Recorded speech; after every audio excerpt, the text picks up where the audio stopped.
नमस्कार।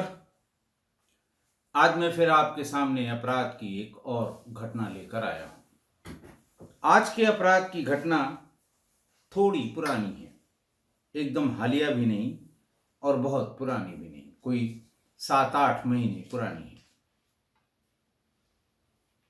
प्रदेश मध्य प्रदेश, जिला ग्वालियर। तारीख थी 1 जून 2023। ग्वालियर में एक थाना है बिजौली, उसका एक गांव है पारसेन। सवेरे सवेरे 8 बजे पारसेन गांव से तमाम लोग थाने पर पहुंचे। प्रभारी निरीक्षक थाने पर मौजूद थे। गांव वालों ने बताया कि हमारे साथ आए हुए किशोर माहौर का 9 साल का बेटा ध्रुव कल शाम को गांव में ही बच्चों के साथ खेल रहा था। शाम के समय जब घर वाले बच्चों को बुलाने के लिए, यानी अपने बच्चे को बुलाने के लिए गए, तो ध्रुव वहां नहीं था। साथ के बच्चे जो उसके साथ खेला करते थे, उनके घर जाकर किशोर और उनकी पत्नी ने जब पूछा तो लोगों ने यह बताया कि वो हैंडपंप के पास ही खेल रहा था। अंतिम बार यहीं हम लोगों ने उसको देखा।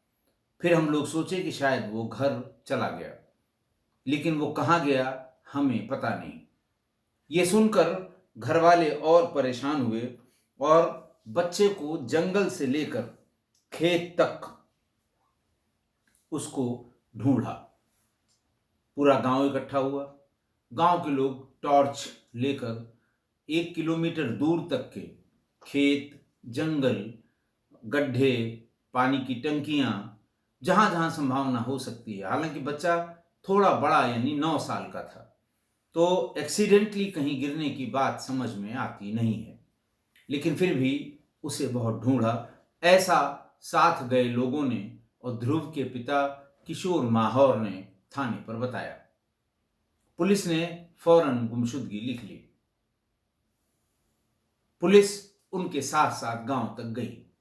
वो जगह देखी जहां पर अंतिम बार, यानी गांव के बीच में ही जहां हैंडपंप लगा हुआ है, खेलने की थोड़ी जगह है, वहीं पर बच्चे खेला करते हैं। वहां से आने जाने के रास्ते देखे। जिन जिन बच्चों का उसके साथ रोज का खेलना कूदना रहता है, उन बच्चों के घर जाकर बच्चों से पूछताछ की। बच्चों ने ज्यादातर बच्चों ने बताया कि हाँ खेल रहा था, फिर अचानक कहाँ चला गया हमें पता नहीं। हमने किसी बाहरी आदमी को भी नहीं देखा कि कोई बाहरी आदमी आया हो, उससे बात कर रहा हो, ऐसी भी कोई बात हमने नहीं देखी।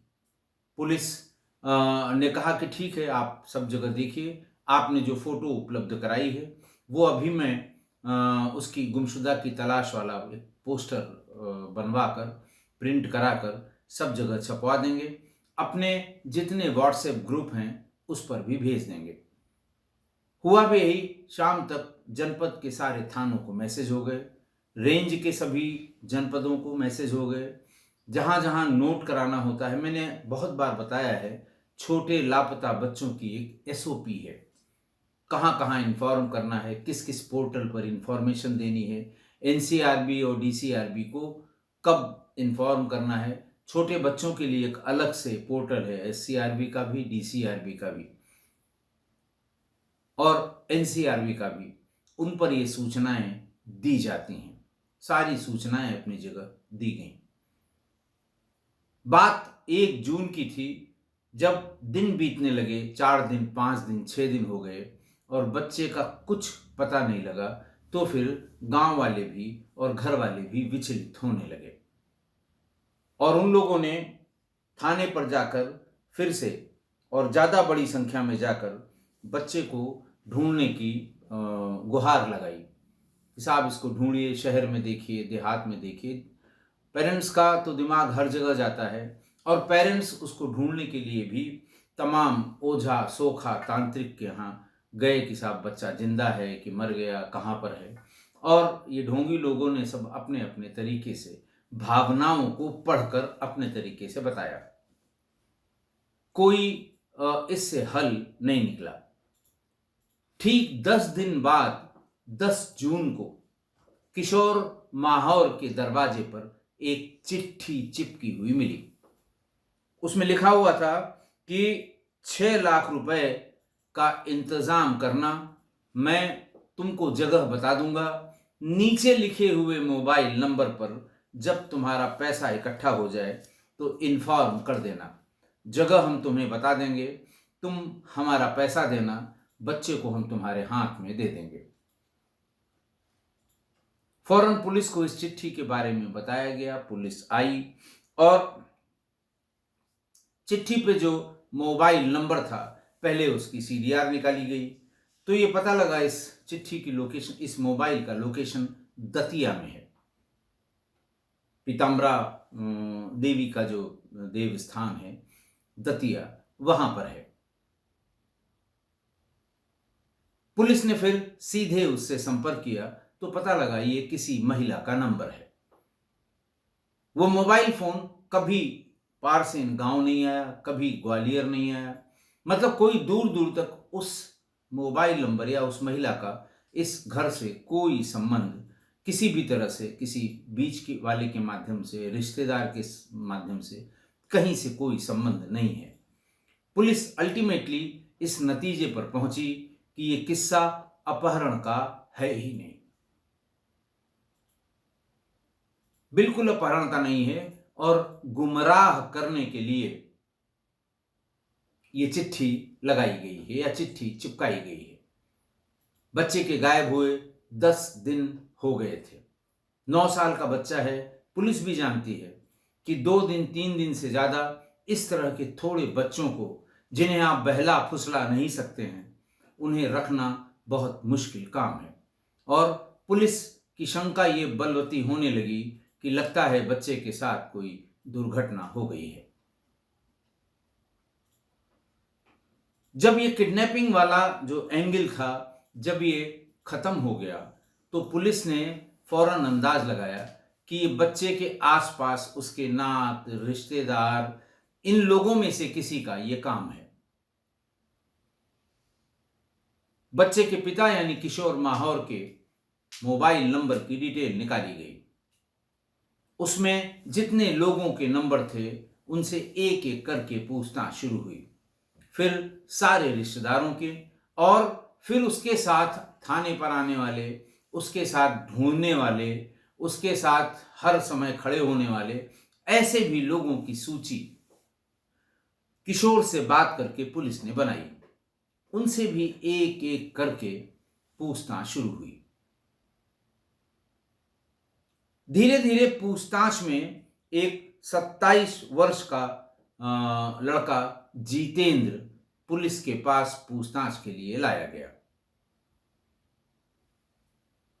किशोर ने बताया कि जिस दिन हम लोग थाने पर आए थे उस दिन जितेंद्र भी हमारे साथ हमारे सहयोग में आया था। रात में जब हम लोग बच्चे को टॉर्च लेके पूरा गांव ढूंढ रहा था तो जितेंद्र मेरे साथ ही था, और उसके बाद से 5-7 दिन जहां जहां आंतरिक, तांत्रिक, ओझा, सोखा, जहां जहां हम गए हैं, सब जगह जितेंद्र हमारे साथ था। इसने बड़ी मदद की। पुलिस ने कहा अच्छा ठीक है, जितने इस तरह के मददगार हैं सबको चूंकि एक एक करके बुला रही थी पुलिस, उसको भी बुलाया गया। उससे पूछा गया कि 9 तारीख को शाम को 5 बजे से लेके और 8 बजे तक तुम कहां थे। उसने कुछ बता दिया कि मैं फलां जगह था। 1 घंटे बाद उससे फिर पूछा गया। अब की बार उसने दूसरी जगह बता दी, क्योंकि पहली जगह जो बताई थी उसने वो भूल गया था। उससे बार बार पूछा गया कि फिर से याद करके बताओ, तो उसने तीसरी जगह बता दी। बस पुलिस का शक यहीं गहरा गया कि कोई कैसे इतनी चीज को, एक बात को इतनी बार भूल सकता है, कि जिस समय घटना हुई उस समय वो कहां था। ये कह के उससे नहीं पूछा गया कि जिस समय घटना हुई उस समय तुम कहां थे। ये पूछा गया कि इतने बजे से इतने बजे तक कहां थे। वो 8 बजे के बाद की वही रागमाला अपना बताता रहा कि साहब मैं दक्षिण की तरफ गया, मैं इन्हीं के साथ था, किशोर माहौर के साथ ही फला जगह गया, रोशनी कम थी तो फला जगह फला के यहाँ से टॉर्च भी ले आया। वो टॉर्च देने को तैयार नहीं हुए, खुद ही आ गए। इस तरह से 12-13 टॉर्च इकट्ठा करके एक साथ लाइन बनाकर हम लोगों ने फला फला जगह कोशिश की। अगले दिन मैं ही थाने पर आया। इस तरह की बातें वो बताकर पुलिस को उलझाता रहा। पुलिस के पास दरवाजे पर चिपकाया हो वो कागज जिसमें हाथ से ये लिखा हुआ था कि नीचे लिखे हुए नंबर पर संपर्क करो। व्हाट्सएप के उस कागज से और जितेंद्र से एक बयान उसका नोट कराया जा रहा था। नोट तो इसलिए कराया जा रहा था कि उसकी हैंडराइटिंग को पहचाना जाए, लेकिन उससे कहा जा रहा था कि अपना बयान तुम लिख के दो, क्योंकि बोल के बताने में तुम कई बार इधर की बात उधर कर रहे हो। तो उसने अपने हाथ से लिख के दिया। उन दोनों को बैठ के इंस्पेक्टर ने और टीम ने मैच कराया। ये सही था कि जो फिरौती वाला जो कागज घर पे चिपकाया गया था, चावल से चिपकाया गया था। वो पीछे गीले चावल का पेस्ट लगाकर चिपकाया गया था। तो उसमें और इसकी लिखावट में 100% मैच नहीं था। ऐसा लग रहा था कि उसको चूंकि बड़े बड़े अक्षरों में लिखा जाना था, अब वो बड़े अक्षरों में लिखा गया है, बयान वो बहुत छोटे अक्षरों में लिख रहा था। लेकिन कुछ लेटर्स के, कुछ उसमें शब्दों के या कुछ उसमें अक्षरों के जो लिखने का तरीका है वो बराबर, यानी वो सेम लग रहा था। जो देखने से ये पता लग रहा था कि है उसी आदमी की लिखावट, लेकिन बना के लिखी गई है। पुलिस का शक और पुख्ता हो गया। बिजौली की थाना प्रभारी साधना सिंह बताती हैं कि बहुत देर तक उससे बयानों में उलझे होने के बाद जब बहुत ढेर सारे कंट्राडिक्टरी स्टेटमेंट उसके आए, तो फिर पुलिस ने वही किया जो उसे पहले करना चाहिए था। वही सांस्कृतिक कार्यक्रम, वही विशिष्ट श्रेणी की पूछताछ। घंटे 2 घंटे के बाद फिर वो बिल्कुल एकदम लाइन पर आ गया। और फिर बात कुछ यूं चल के निकली कि वो मोबाइल फोन पर पॉर्न लिटरेचर और पॉर्न वीडियो देखने का आदी था, एडिक्ट हो गया था।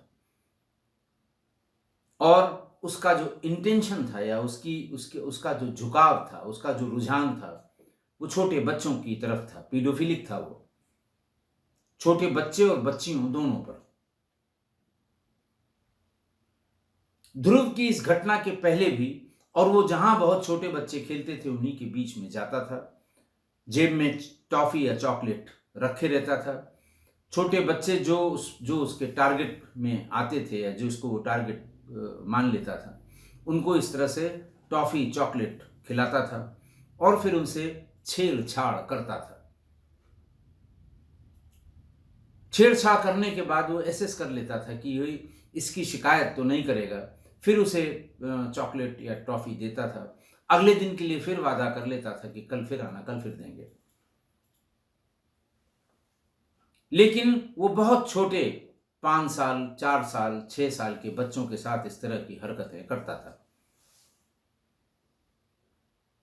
उस दिन यानी 31 मई 2023 को उसकी निगाह ध्रुव पर पड़ गई। ध्रुव को चॉकलेट के लिए कहा, वो तुरंत तैयार हो गया। चॉकलेट अपनी जेब में रख ली ताकि कोई देखे नहीं कि चॉकलेट की लालच में पीछे पीछे ध्रुव जा रहा है, क्योंकि चॉकलेट देखते ही बहुत से बच्चों की निगाह चॉकलेट पे पड़ती है, फिर चॉकलेट देने वाले पर पड़ती है। और शायद इसीलिए कोई बच्चा ये बता नहीं पाया कि वो जितेंद्र के साथ गया है। जेब में रख ली और ये कहा, मेरे पीछे पीछे आओ, यहां निकालूंगा और बच्चे मांगने लगेंगे, मुझे सिर्फ तुम्हें चॉकलेट देना है। बात ये कोई शाम को 6 बजे की है। गांव से निकलकर थोड़ी दूर तक वो गया और पारसेन से निकलकर वो भिंच की सीमा में आरोली गांव तक पहुंचा। तब तक अंधेरा भी हो गया। आने जाने का वहां कोई रास्ता नहीं था, यानी किसी के भी अचानक आ जाने या वहां से पास होने की कोई गुंजाइश नहीं थी। क्योंकि वो बच्चा उस चॉकलेट की लालच में पीछे पीछे इतनी दूर तक चला आया, ये समझ गया कि बहुत विरोध नहीं करेगा। जैसे ही उसके साथ कुकर्म करने की चेष्टा की, बच्चा तो कि थोड़ा बड़ा था, 9 साल का बच्चा, थोड़े थोड़े समझदार भी हो जाते हैं, उसने इसका विरोध शुरू कर दिया। विरोध ही नहीं, वायलेंट विरोध शुरू किया। लेकिन जितेंद्र ने उसका मुंह दबा के और उसे ओवर पावर करके अपनी जो उसकी हरकत थी वो उसने पूरी की। छटक के वो बच्चा तुरंत जैसे ही इसके क्लचेस से छूटा, वो भागा, दौड़ा कर उसे जितेंद्र ने फिर पकड़ लिया।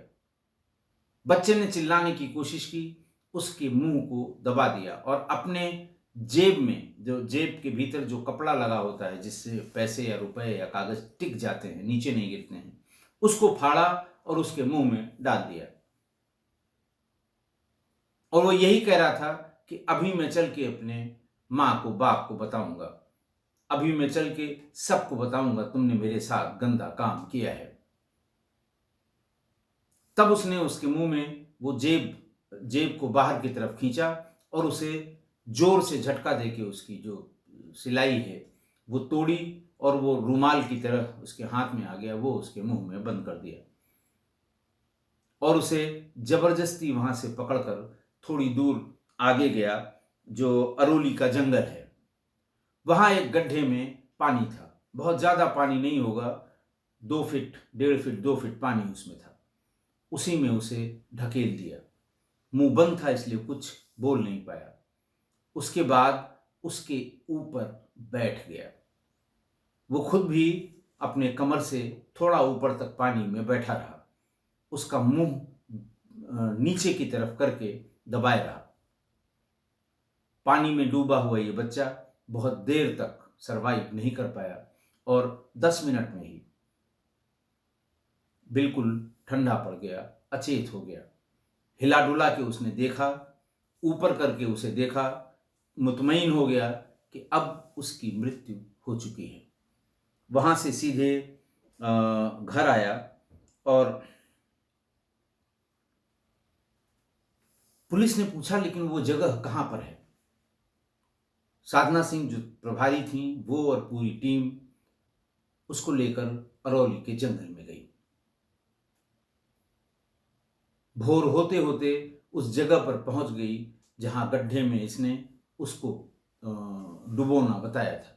डुबोने के बाद जंगल के ही 2 बड़े पत्थर उसके ऊपर रख दिए थे ताकि वो शव उतरा के ऊपर ना आए। सिपाही घुसे और शव मिल गया। 16 दिन बाद मिला। शव में कुछ रह नहीं गया था, कंकाल ही कंकाल था, लेकिन कपड़े वो पूरे पहने हुए था। कपड़ों से, जूतों से उसकी पहचान हुई। जूता चप्पल जो भी पहने हुए था वो उसकी पहचान हुई। पुलिस ने फौरन forensic expert, senior scientist Akhilesh Bhargava को स्पॉट पर बुला लिया।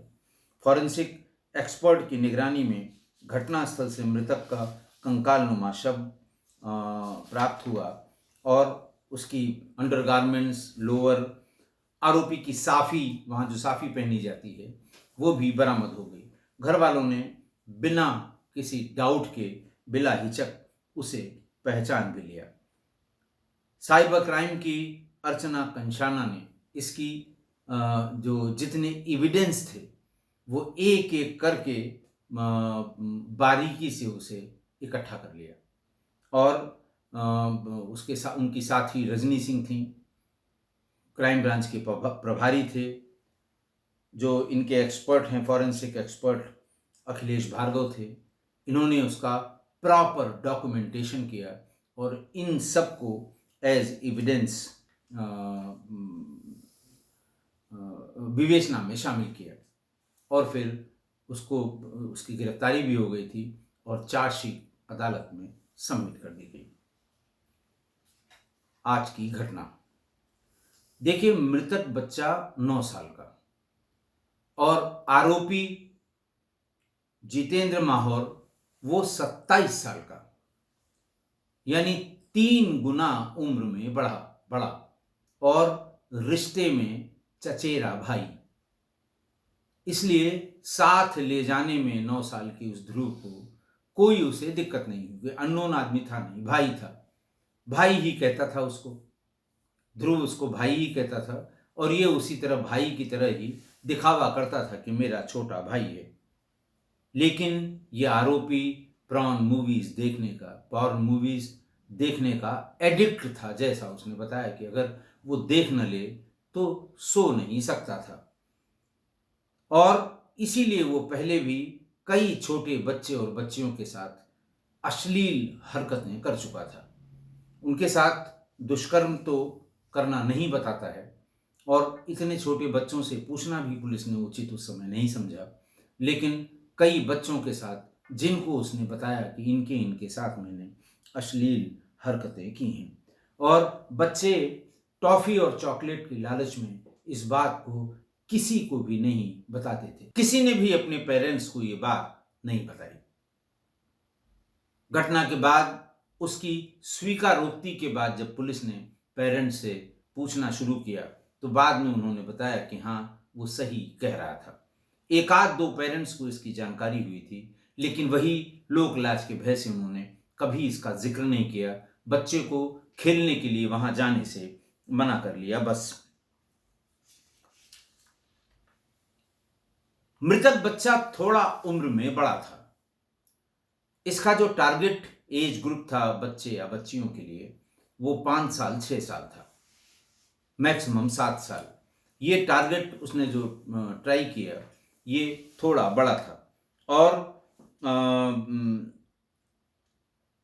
इसी वजह से उसने इसका विरोध किया। थोड़ा समझदार था और उसने विरोध करना शुरू किया तो ये बात उसको घर कर गई अपराधी को कि ये घर वालों को बता जरूर देगा। उसे फिर से टॉफी का लालच देकर वो जंगल में ले जाना चाह रहा था, लेकिन वो उससे हाथ छुड़ाकर भागने लगा।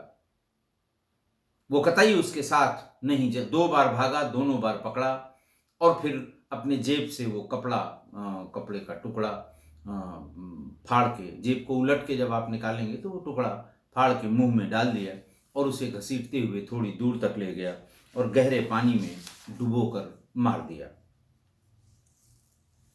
देखिए, इस घटना से आप ये समझने की कोशिश करिए कि बहुत छोटे बच्चों का अपनी उम्र से 2 गुने और 3 गुने उम्र के बच्चों के साथ जो हेल मेल है, उनका मिलना जुलना, खेलना और एक साथ दिखना, ये हमेशा शंका के दृष्टि से देखी जानी चाहिए। ऐसी हेल मेल या ऐसी दोस्ती को हमेशा शंका के दृष्टि से देखा जाना चाहिए।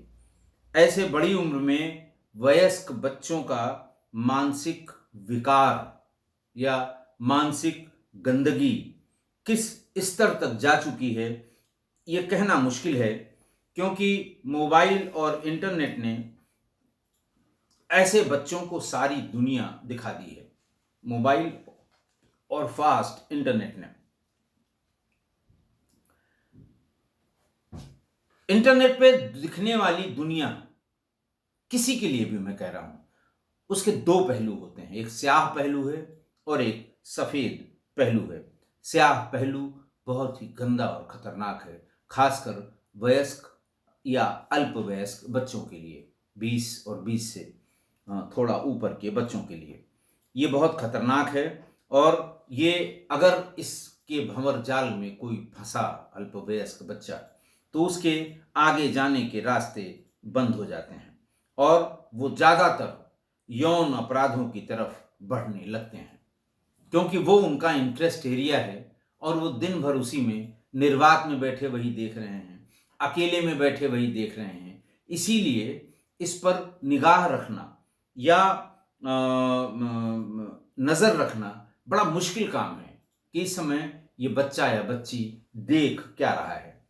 लेकिन उनकी हरकतों पे नज़र रखनी चाहिए। इस तरह के जो बच्चे हैं, जैसा ये जितेंद्र माहौर था 27 वर्ष का, इनका रुझान बहुत छोटे बच्चे और बच्चियों की तरफ हो जाता है। बार बार उनके पास जाना, खेलना, खेलने के लिए बुलाना, थोड़ी दूर तक उन्हें ले जाना, टहलाना, कॉफ़ी और चॉकलेट देना। ये अगर आपकी निगाह में आता है तो इसे फ़ौरन रोकिए, फ़ौरन सतर्क हो जाइए अगर इस तरह के बड़े बच्चों का रुझान बहुत छोटे बच्चों की तरफ हो, वरना नुकसान उठाना पड़ेगा। आशा है आप मेरी इस बात से सहमत होंगे। आज के लिए इतना ही। बहुत बहुत धन्यवाद।